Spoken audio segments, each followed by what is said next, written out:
L'élu a tout pouvoir. Le conseil municipal dit Dédé a besoin il a un problème de ressources pour sa propriété. Ah ben Dédé, arrache ta vigne, on va te foutre du terrain à bâtir. C'est un peu ça la vérité, il faut être honnête. Cette commune devenait une cité dortoir. On a fait venir 3 personnes. Pour le PLU, j'ai pris 3 personnes. Un sociologue. Alors, je vais peut-être surprendre, parce qu'en général, on prend un technicien du traçage des surfaces constructives. Un urbaniste et un animateur socio-culturel. Et là, vous avez 3 personnes qui sont capables de justifier vos positions. Si vous dites, le PLU, c'est qu'une affaire de traits, c'est-à-dire au sens, je mets du vert, je mets du jaune, je mets du bleu, vous êtes sûr qu'à l'arrivée, personne ne sera content de votre décision. Personne, pas une personne. Pourquoi le trait là et pas le trait là? Si ce n'est pas porté par des principes au départ, si je vous dis à vous, vous ne construirez pas sur ce terrain, non pas parce que je vous en veux, non pas parce que je suis méchant, non pas parce que je ne veux pas, mais parce que mes principes c'est 800 mètres, parce qu'on veut faire des circulations douces et des liaisons, etc., eh bien à ce moment-là, vous avez une justification politique à votre décision. Mais si vous dites, le trait, bon écoutez, on va le déplacer un peu, on va le changer de place, on va l'élargir, c'est sûr que vous allez à la catastrophe. Et toutes les contestations portent sur des traits, elles ne portent pas sur les principes.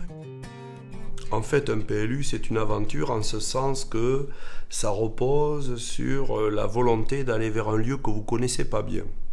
C'est-à-dire, vous êtes, paradoxalement, il faut être avec une volonté farouche d'amener votre cité à une échéance que vous ne maîtrisez pas, tellement la société évolue très vite. Donc, dans ce contexte-là, il faut définir d'abord quelle est la vision que l'on a de la vie sur un territoire à une échéance de 10 ou 15 ans. C'est très dur, c'est une aventure, parce que tout le monde dans la société actuelle est dans l'immédiat, mais personne ne se projette dans la durée. C'est très facile si vous êtes convaincu de ce que vous portez.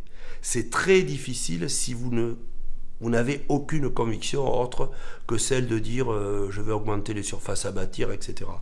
Donc comment on en est arrivé là? Nous, on a dit à 30 ans, il faut inventer une ville sans automobile.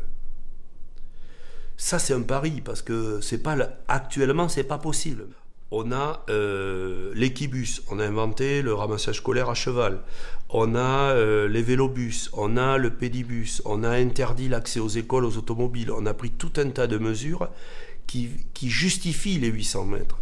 J'avais vu des études de déplacement qui disaient au-delà de 800 mètres, dans un périurbain, tout le monde va utiliser sa voiture pour aller faire les courses, aller à l'école, etc.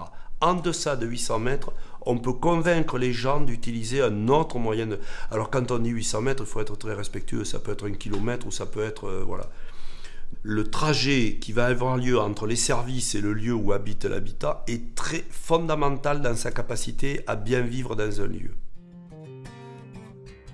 Là, vous avez le centre culturel, le cinéma, la télé, le CCAS, la mairie, la bibliothèque, la danse, tout est là-dedans.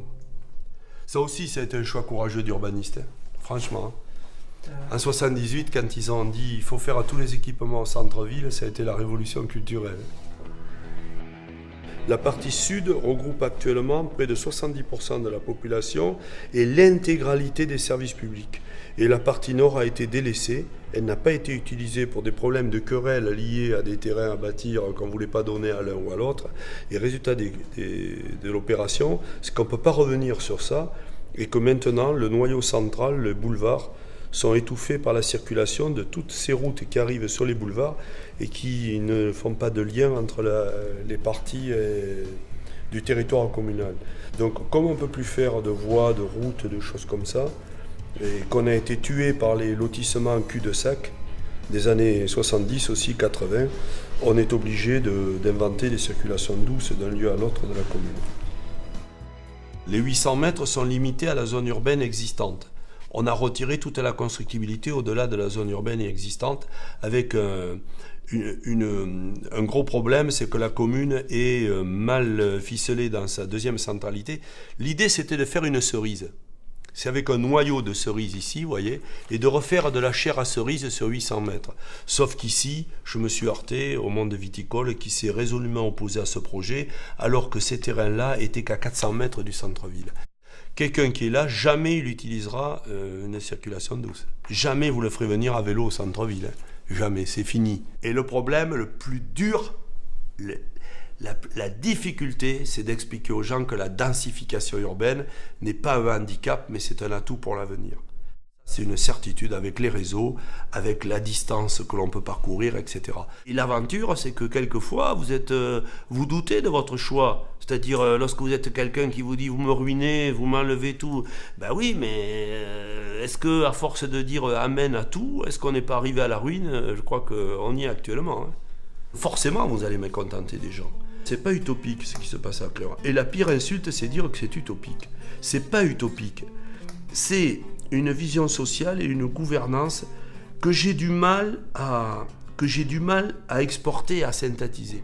Tout est une affaire de portage politique et tout est une affaire de pédagogie et d'explication. Mais vous ne pouvez pas dire au départ que quelque chose est utopique. Rien n'est utopique.